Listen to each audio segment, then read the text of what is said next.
Assalamualaikum warahmatullahi wabarakatuh. Saudara-saudara sekalian, baru saja kita mendengarkan putusan Mahkamah Konstitusi terkait hasil akhir Pilpres tahun 2024. Putusan ini sebetulnya tidak mengejutkan. Putusan hari ini mengkonfirmasi bahwa kita semua termasuk MK tak kuasa menghentikan laju pelemahan demokrasi di negeri kita tercinta. Sebagai catatan, kami sangat bangga dengan 3 hakim MK yang menyatakan dissenting opinion. Yang saya muliakan Profesor Saldi Isra, Profesor Eni Nurbaningsih, Profesor Arif Hidayat. Mereka adalah orang-orang yang mulia yang menjadi harapan bagi tegaknya konstitusi dan kembalinya marwah Mahkamah Konstitusi ke depan. Dan mereka akan menjadi catatan indah dan baik dalam sejarah kita berbangsa dan bernegara. Profesor Saldi Isra tadi mengingatkan tentang keadilan substansial, bukan sekedar keadilan prosedural. Ini adalah catatan amat penting yang sayangnya terabaikan dalam proses demokrasi kita akhir-akhir ini. Artinya kita memiliki tugas yang masih panjang. Sebab demokrasi kita sesungguhnya masih ringkih dan harus terus-menerus dijaga dan dirawat. Namun kami masih menerima dan kita semua menghormati keputusan Mahkamah Konstitusi ini sebagai keputusan yang final dan mengikat. Saudara-saudara sekalian, perlu usaha kita semua untuk terus-menerus memperkuat demokrasi. Perlu sensitivitas kita semua untuk terus-menerus menjaga agar amanat reformasi tidak tergerus walaupun proses penggerusannya berjalan pelan-pelan, sedikit-sedikit yang seringkali membuat kita terlena. Kita semua sadar, kita masih harus kerja keras, harus kerja terus-menerus untuk menyadarkan publik luas bahwa institusi demokrasi yang kuat, yang berfungsi baik, itu sama pentingnya dengan institusi ekonomi yang kuat, yang berfungsi dengan baik. Keduanya, proses demokrasi, proses ekonomi harus berjalan dengan baik, dengan efisien, efektif, dan menggunakan prinsip-prinsip yang benar. Oleh karena itu kita semua harus terus bekerja, harus terus merangkul dan memperkuat masyarakat. Agar dalam proses demokrasi masyarakat kita bisa kebal terhadap imbalan-imbalan iming-iming jangka pendek dan tahan terhadap ancaman-ancaman dan tidak ada lagi pihak-pihak yang melakukan itu pada masyarakat kita. Saudara-saudara, atas alasan ini semua kami akan terus berkomitmen terhadap gerakan perubahan dengan cita-cita jangka panjang, memperkuat pilar-pilar demokrasi serta menghadirkan keadilan dan kemakmuran bagi semua dalam kesempatan apapun yang bisa kita raih di masa yang akan datang. Cita-cita kita untuk membangun negara yang menjamin keleluasaan berbicara dan kebebasan mengkritik. Negara di mana warganya bebas memilih tanpa iming-iming imbalan sesaat dan tekanan maupun ancaman. Ini tidak akan berhenti. Kita harus terus berjuang bersama-sama.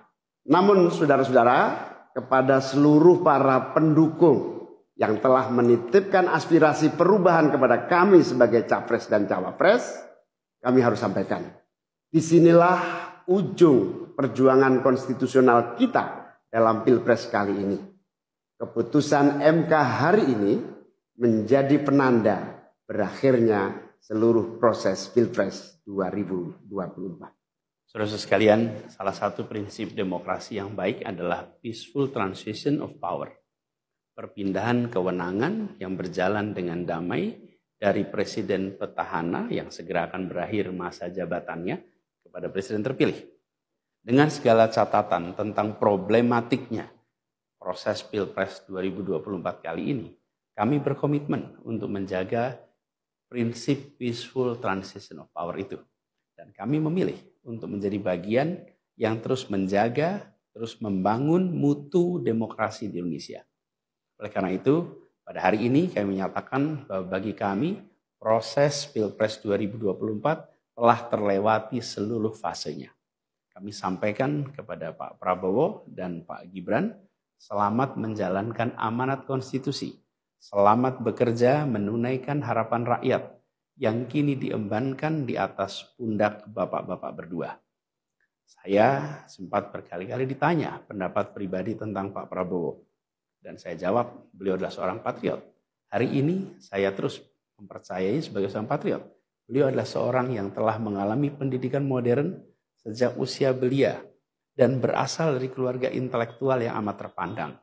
Maka Pak Prabowo tentu paham bahwa dalam demokrasi yang baik, menerima keberadaan oposisi sebagai partner dalam bernegara, menjaga keseimbangan dan independensi 3 cabang kekuasaan, yaitu eksekutif, legislatif, yudikatif.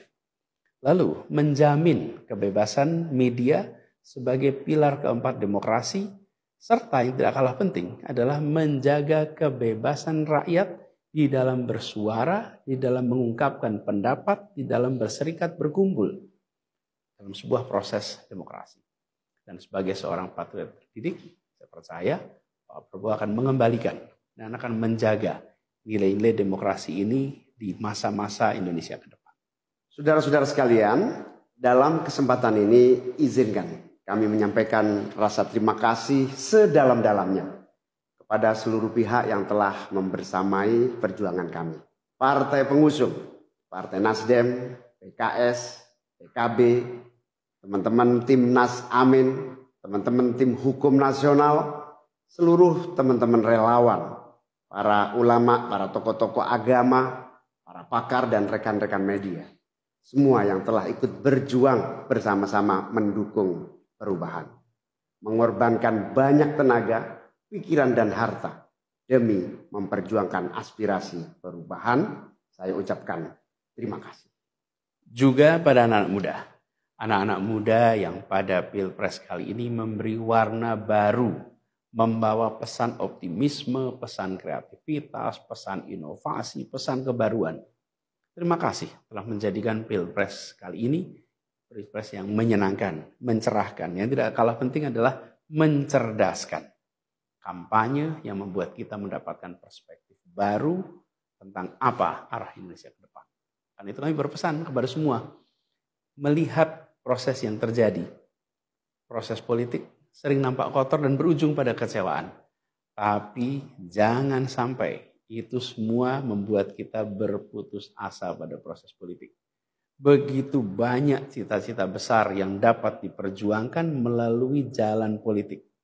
Bila saat ini kondisinya masih begitu mengecewakan, justru ini adalah tanda, ini adalah pengingat bahwa perlu semakin banyak dari kita semua yang mau berjuang di jalan politik.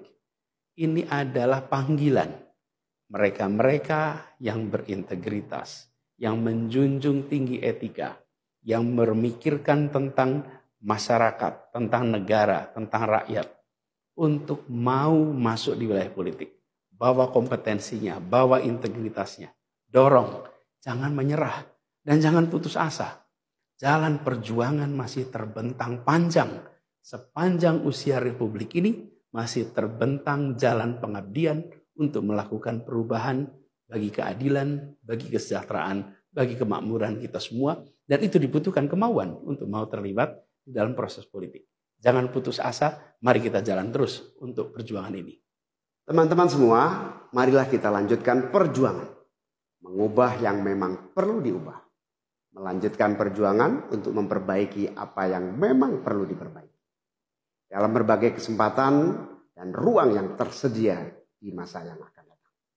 Insya Allah, saya dan Mas Anies akan terus membersamai teman-teman semua di dalam memperjuangkan kebaikan dan perbaikan menuju Indonesia yang adil dan makmur untuk semua. Tetap semangat, jaga stamina, perjuangan masih panjang. Izinkan kami menyampaikan terima kasih. Terima kasih kepada semua. Semoga Allah SWT merahmati negara Republik Indonesia dan melindungi kita semua. Assalamualaikum warahmatullahi wabarakatuh.